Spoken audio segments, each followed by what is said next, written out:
Mister Uddika අපි පරක් වුණාද මන්ද ටිකක් මං හිතුවා මීට කලින් එයි කියලා. එන්ඩ හිතේ මූ ලත වෙනවා මොකක්?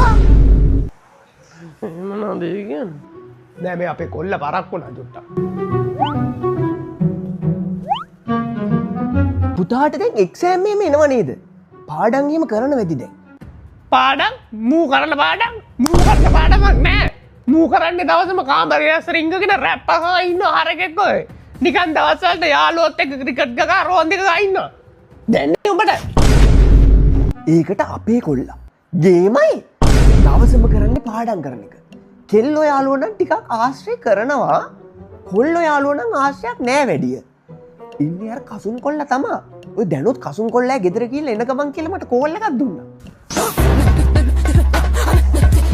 අංකල් ටොයිලට් එක කොහෙද තියෙන්නේ? ඉතින් ගිහලා ඔබට හැරෙන්න.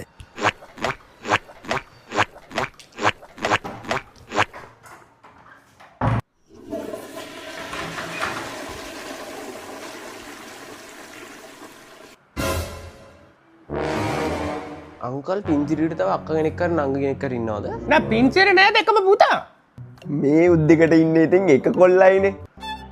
ඈ? එතකොට මේ කාමරේ ගෝනික්කොත් ඉන්නවා.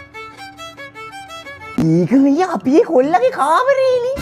අපේ කොල්ලා එහෙම නෑ. කුණු හarp තියෙන සින්දු මුකුත් ආන්නේ හරිම පිළිවෙලයි. අර කොරියාවේ ඉන්නේ කවුද? කොල්ලෝ කට්ටිය.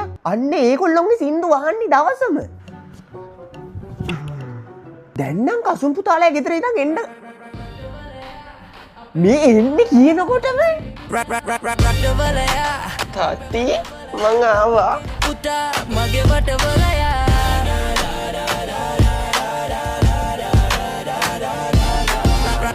දැන් පුතා ඕ ඉවරලා රට යවනවා කියලා කිව්ව නේද? දැන් ගියාට පස්සේ උයන්නේ එහෙම දන්නවද? මූ ඔව දන්නේ නෑ මූ දන්නේ දෙනේව කණ්ඩ විතර. අපේ ගෙදර උයන්නේත් අපේ පුතා. කුස්සියේ වැඩ හොඳට පුළුවන්. ඔයි දැන් යන්නත් ඇත්තේ අපිට තේ එකක් හදන් ඉන්න. වටවලයා අපේ වටවලයා අපේ ගෙරේ පුතා තේ ගෙනල්ලා තියෙන ළමයි.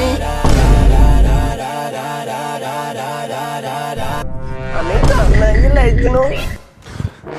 මේ උද්දිගුතෝ අවංගවට නෑ එන්න එපා. වටවලයා අපේ වටවලයා අපේ ගෙරේ පුතා මගේ වටවලයා